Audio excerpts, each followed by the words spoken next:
истории мы знаем, что в середине 19 века, после Великого промышленного переворота, Англия получила мировое признание как мастерская мира. Но это было 2 века назад.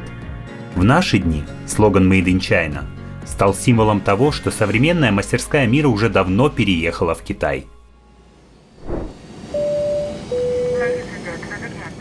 Начиная изучать историю и феномен Китая, мы направились в финансовый центр страны – город Шанхай.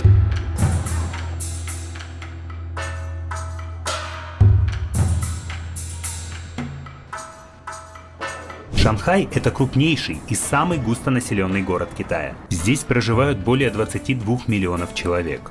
Он расположен на правом берегу реки Хуанпу, которая является притоком реки Янцзы, одной из 2 крупнейших в Китае. Близость Шанхая к Восточно-Китайскому морю заложена в его названии.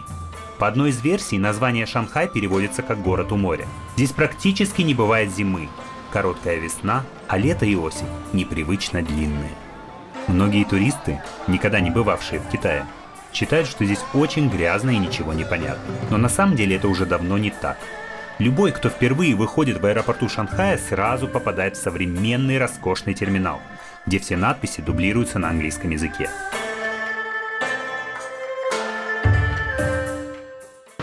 Из аэропорта до центра города мы будем добираться на самом скоростном в мире поезде. И, собственно, вот он. Что ж, попробуем. Аэропорт Пудонг находится далеко от центра, и лучший способ добраться до города – это самый быстрый в мире аэроэкспресс на магнитной подушке. 15 минут на скорости 400 км в час, и вы уже в городе. По дороге в Шанхай ты все время удивляешься, насколько быстро и качественно развивается этот город – символ экономической мощи страны. Но современная архитектура редко учитывает особенности национальной культуры и стиля. Зачастую современные города Азии мало чем внешне отличаются от своих собратьев в Соединенных Штатах Америки или в Австралии. Тем не менее, Шанхай смог гармонично соединить в себе шедевры китайской старины и современное многоэтажное строение. Знакомиться с историей города и его традиционной архитектурой направляемся в район Ююань.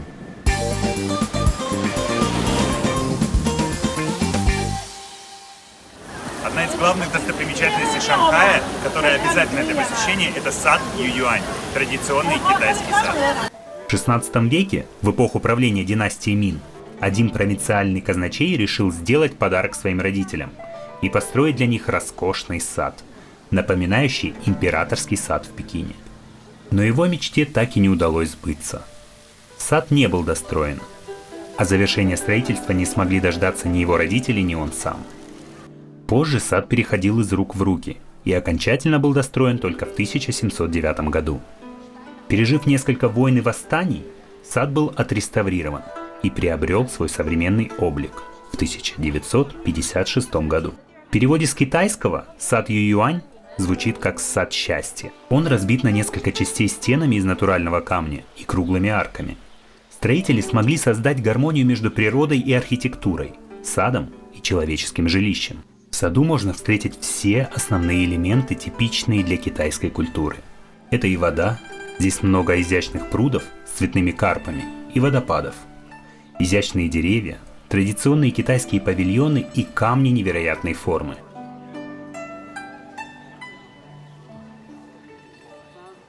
Вне стен сада располагается древняя часть города. Сейчас здесь все заполнено магазинами сладостей, фудкортами, чайными лавками и павильонами, предлагающими изделия из золота и жемчуга. В районе Ююань также расположен один из главных буддийских храмовых комплексов города – храм покровителя города. Это традиционный буддийский храм с небольшим музейным комплексом. Познакомившись с традиционным Китаем, направляемся изучать Китай современный на набережную Вайтань, также известную как набережная Зебунт. Это 1,5 километра вдоль реки Хуанпу. Со стороны самой набережной архитектура Шанхая изобильна объектами европейского колониального стиля, а через реку расположен суперсовременный район, который получил название Шанхайского всемирного финансового центра. Добро пожаловать в Шанхай, финансовую столицу Китая. И, собственно, сейчас мы находимся на набережной Зебунт. В XIX веке город был практически полностью под контролем англичан и французов. Местные власти выделили небольшой участок на набережной для работающих в Шанхае иностранных компаний. Они же построили там свои здания для офисов. Так в Шанхае появилась европейская набережная, получившая название Вайтань. Особенно красива она в ночное время, когда каждое здание освещается яркой мерцающей подсветкой, создающей эффект движения.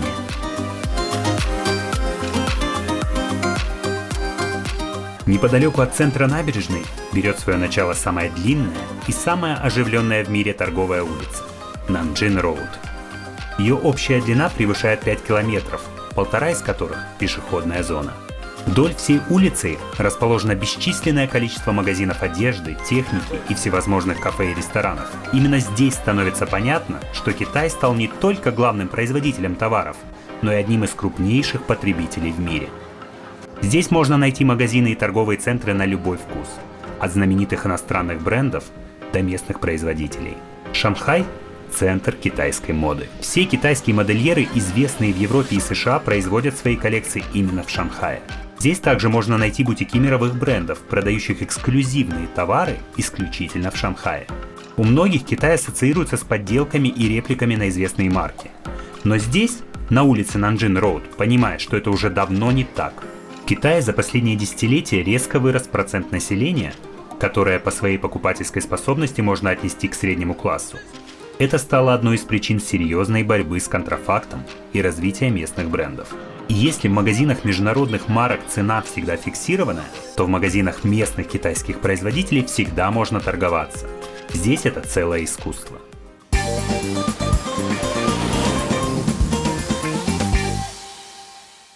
Продолжим знакомиться с результатами китайского экономического чуда и направимся в Шанхайский всемирный финансовый центр. Путь на другой берег лежит через длинный тоннель под рекой Хуанпу. Когда попадаешь в этот район, складывается ощущение, что ты попал в будущее. Высочайшие небоскребы, абсолютная чистота, гармоничное озеленение и идеальные дороги. Если честно, даже не верится, что ты находишься в Китае. Главная достопримечательность этого района – телебашня «Жемчужина Востока».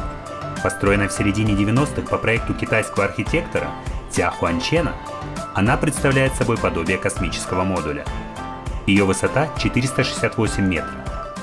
Это, друзья мои, телебашня под названием «Жемчужина Азии», которая является самой высокой телебашней в Азии. И третья по высоте телебашня в мире, после Торонто и Москвы. Туристы могут подняться на высоту 267 метров на двухпалубном лифте со скоростью 7 метров в секунду. С высоты башни открывается захватывающий вид на Шанхай и его окрестности.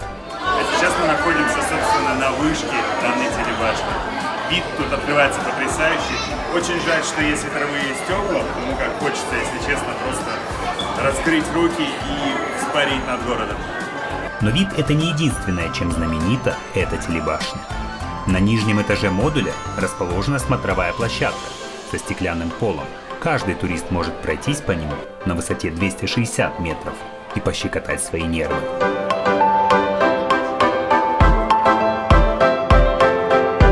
Рядом с телебашней расположена еще одна новая достопримечательность Шанхая – городской океанариум. Один из крупнейших в мире. Сопоставимые есть только в Сингапуре и в Дубае. А сейчас мы находимся в аквариуме Шанхая. Он примечателен тем, что здесь самый длинный в мире тоннель. Здесь можно полюбоваться обитателями подводного мира из разных стран и океанов. От экваториальных теплых вод до холодных вод Арктики и Антарктики.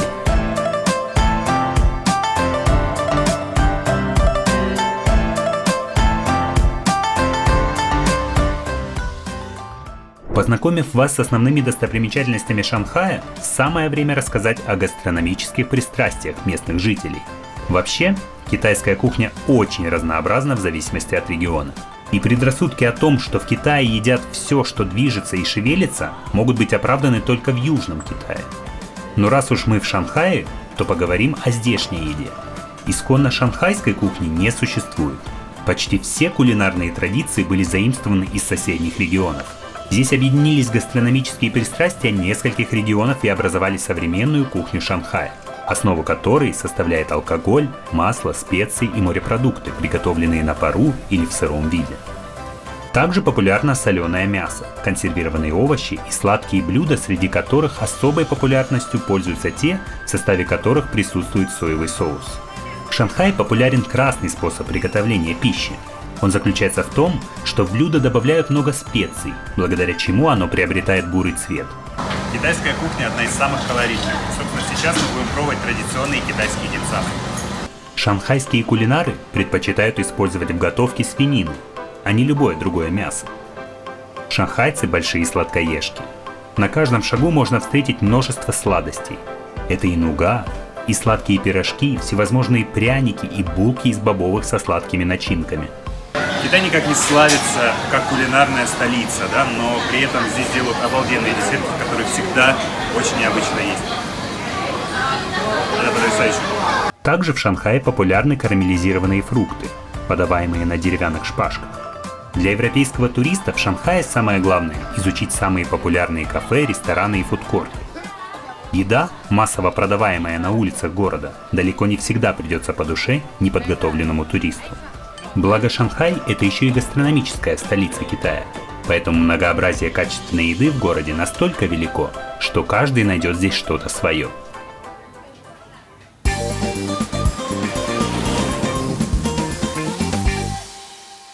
Вдоволь нагулявшись по финансовой столице Китая, отправляемся в культурный центр страны – город Ханчжоу. Из Шанхая сюда можно добраться за час на скоростном поезде. Ханчжоу называют одним из самых красивых городов Китая. Такое название он получил не за свою современную архитектуру, а за сохраненные шедевры китайской древней архитектуры и изобилие природных объектов, многие из которых охраняются ЮНЕСКО. Кроме того, Ханчжоу – это еще и чайная столица Китая. Первое место в Ханчжоу, которое стоит посетить, это древнекитайская улица Хэфанзе. По всей ее длине расположены многочисленные магазины и забегаловки с уличной едой. Что ж, вы пробовали?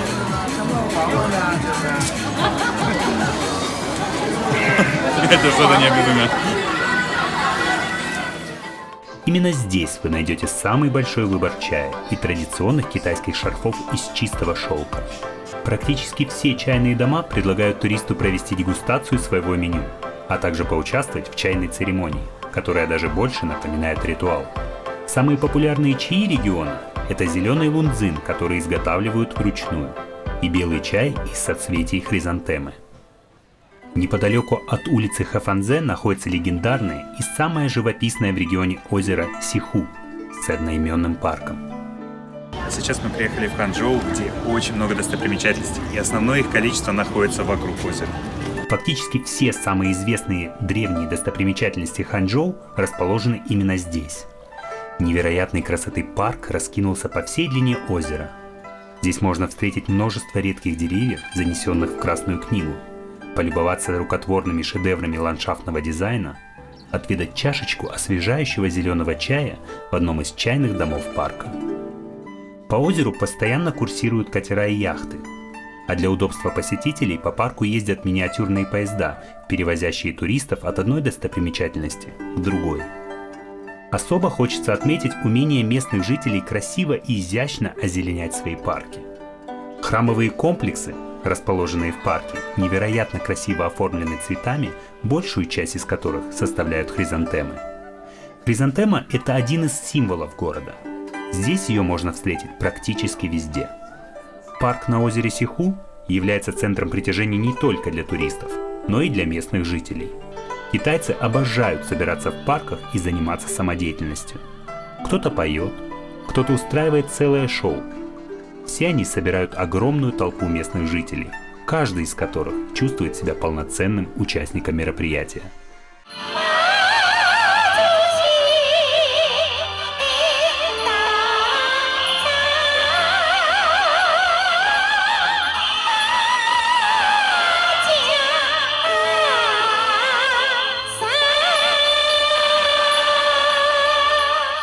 К сожалению, увидеть все достопримечательности Ханчжоу нам так и не удалось, поскольку мы были здесь всего один день. Но этого было достаточно для того, чтобы прочувствовать ритм этого города и понять, насколько этот культурный центр важен для самосознания китайцев.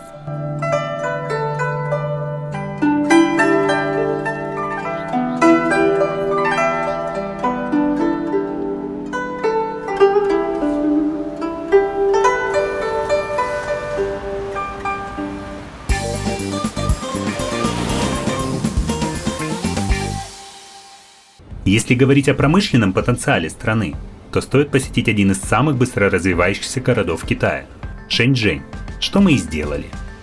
Расположенный на юге страны в устье Жемчужной реки, всего в нескольких десятках километров от Гонконга, Шэньчжэнь превратился из рыбацкой деревушки в крупнейший промышленный центр страны всего за 40 лет. Сейчас здесь расположены самые крупные в стране центры электронной и технической промышленности. А если совсем подробно, то часть деталей для наших айфонов выпускают именно в этом городе. В Шэньчжэне проживает 12 миллионов человек, и его население продолжает расти. Это происходит потому, что здесь построено много фабрик и предприятий, куда стремятся устроиться небогатые жители сельскохозяйственных районов Китая. Этот город по праву называют Силиконовой долиной Китая. Но Шэньчжэнь – это не просто промышленный город, а настоящий мегаполис, в котором находится место для культурной жизни и всестороннего развития человека. В городе современная система метро, множество красивейших парков и аттракционов, крупные выставочные и торговые центры. Город богат современными достопримечательностями, одна из которых – Международный центр Пинань. Он представляет собой многофункциональное здание высотой около 600 метров. Это здание также входит в топ-5 самых высоких небоскребов мира и располагается на 4-м месте. Изначально планировалось, что по окончании строительства этот небоскреб обгонит Шанхайскую башню и станет высочайшим в Китае. Но в 2015 году в проект постройки были внесены изменения, впоследствии которых 60-метровый шпиль был убран, и общая высота башни составила 600 метров. В результате Международный финансовый центр Пинань занял 2-ю и 4-ю строчку среди высочайших зданий Китая и мира соответственно. Город Шэньчжэнь удивляет посетителя той скоростью, с которой вообще могут расти и развиваться города, ломая все возможные стереотипы. Видимо, действительно, наличие национальной идеи является сильным стимулом к такому стремительному прогрессу.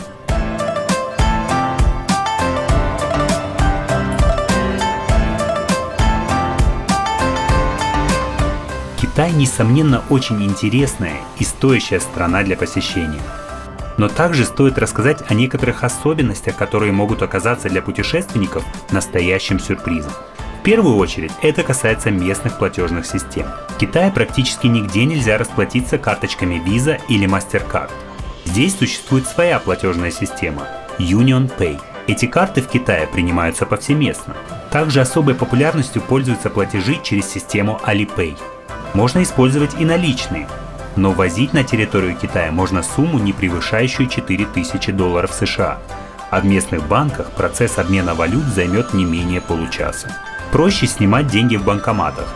Наличные тоже принимаются не везде, так как государство борется с коррупцией. На многих фудкортах вы не сможете расплатиться наличными. Нужно положить деньги в кассе на депозитную карту и расплачиваться ей. На фудкортах Китая, как и в целом в Китае, не везде принимают карточки Visa, MasterCard. У них есть специальная платежная система своя, на которую ты кладешь деньги, юани, и, собственно, можешь потом расплачиваться. А остаток вам вернут на той же кассе. Тем не менее, несмотря на все эти особенности Китая, если заранее подготовиться и учесть все эти факты, то поездка будет вполне комфортной. Кроме того, стоит также отметить, что в Китае заблокированы все приложения и сервисы Google. Но если вы турист, вы имеете право приобрести сим-карту местного оператора, и после регистрации в сети по паспорту можете воспользоваться сервисом VPN и пользоваться всеми привычными приложениями. Эта опция доступна только иностранцам. Наше путешествие по Поднебесной подходит к концу. За дни, проведенные в Шанхае, Ханчжоу и Шэньчжэне, меня многое удивляло. Это и национальная гордость, если говорить об отказе Китая от использования множества западных систем. Это и скорость, с которой Китай строит свои города и развивает свой транспорт. Здесь бережно сохранились китайские традиции древности, но в то же время Китай становится законодателем моды в современной архитектуре и технологическом развитии. Находясь здесь, ты понимаешь, что такое настоящая мастерская мира, где производится каждый первый гаджет и отшивается каждая вторая вещь, которую мы носим. Безусловно, Китай сделал невообразимый рывок за последние годы, и у местных жителей есть полное право на национальную гордость и самоуважение. Ведь Китай уже давно не тот, которым его знают наши предки. Это уже не огромный рынок под открытым небом, а современный финансово-промышленный центр. Символ мирового развития.